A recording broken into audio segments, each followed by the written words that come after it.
मुख्यमंत्री नायब सैनी हरियाणा में सामाजिक सद्भाव को बढ़ाने के लिए हर मुमकिन कोशिश करते हुए नजर आते हैं।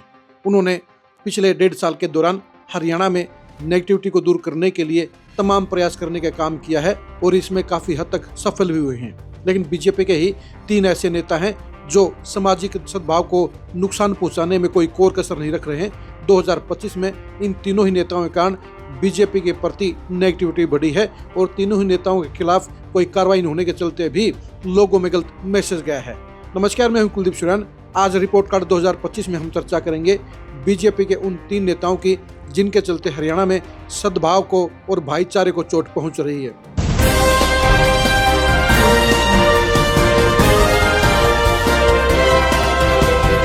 सबसे पहले हम चर्चा करते हैं विधायक रामकुमार गौतम की। रामकुमार गौतम पहले नारनौल से एमएलए थे और 2024 में वो सफीदों से एमएलए बने हैं।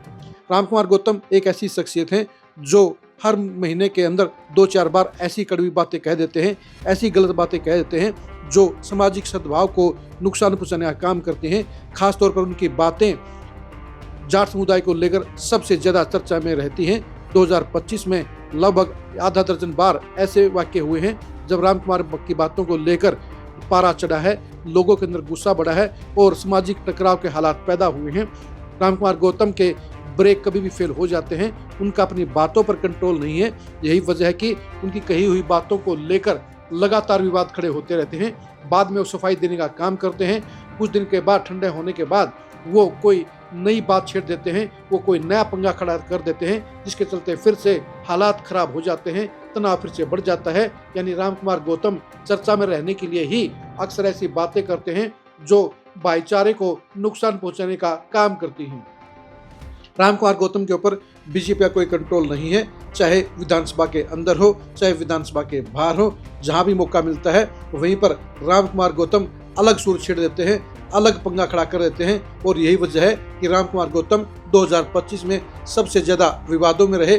उनके बयानों के कारण ही लगातार जाट समाज के अंदर नाराजगी रही। वो अपनी बात को लेकर कभी माफी मांग जाते हैं, कभी दूसरे साइड में बात को घुमा देते हैं। लेकिन सच्चाई ये है कि 2025 में सबसे ज्यादा विवादों में अगर कोई नेता रहा है तो अपने बयानों के कारण रामकुमार गौतम रहे हैं।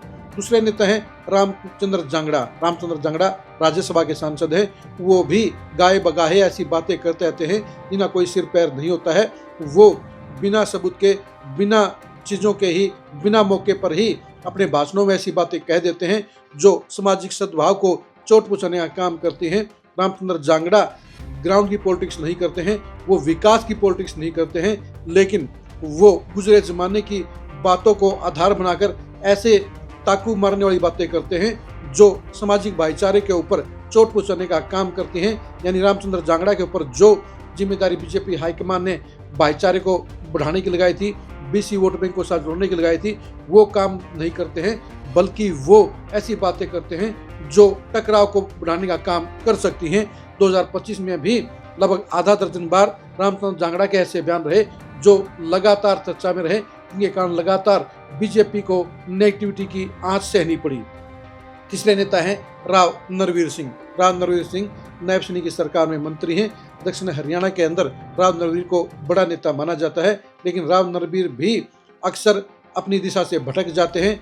वो अक्सर ऐसी बातें कह जाते हैं जो सामाजिक सद्भाव के खिलाफ मानी जाती हैं। खासतौर पर जाट समुदाय को लेकर राव नरवीर ने 2025 में आधा दर्जन बार ही उन्होंने ऐसी बातें कही जो विवाद का कारण बनी, जिसकी चर्चा नेगेटिविटी में ज्यादा हुई। लेकिन राव नरवीर इसके बाद भी सुधरने के लिए तैयार नहीं है। वो कुछ दिन के बाद दोबारा से उसी पुराने राग पर आ जाते हैं और जाट और यादव का मसला छेड़ देते हैं।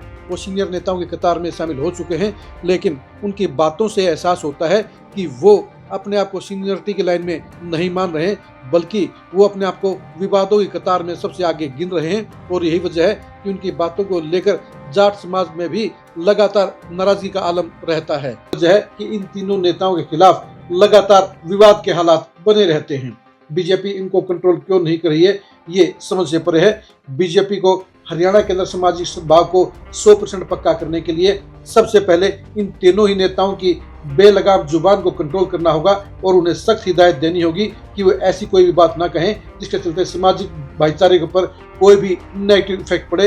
और इसके लिए सीएम नायब सैनी को ही पहल करनी पड़ेगी। सीएम नायब सैनी का ही यह दायित्व है कि उन तीनों नेताओं को कंट्रोल करे, इन तीनों नेताओं को हिदायत दें और उन्हें अपने दायरे में रहने और कोई भी कड़वी बात नहीं कहने के लिए स्पष्ट निर्देश जारी करें।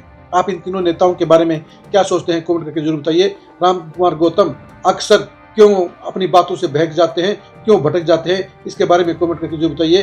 रामचंद्र जांगड़ा नेगेटिविटी की पॉलिटिक्स अक्सर क्यों करते रहते हैं, इसके बारे में अपनी राय दीजिए। राव नरवीर सिंह जाट समुदाय को लेकर लगातार तल्खी भरी टिप्पणियां क्यों करते हैं, इसका क्या कारण आपको नजर आता है, इसके बारे में कमेंट करके जरूर बताइए। बीजेपी के इन तीनों ही नेताओं की पॉलिटिक्स की असली कहानी को जानने के लिए लगातार आप खरी खरी न्यूज के साथ बने रहिए। आप हमारे फेसबुक पेज को फॉलो कीजिए, आप हमारे यूट्यूब चैनल को सब्सक्राइब कीजिए। नमस्कार।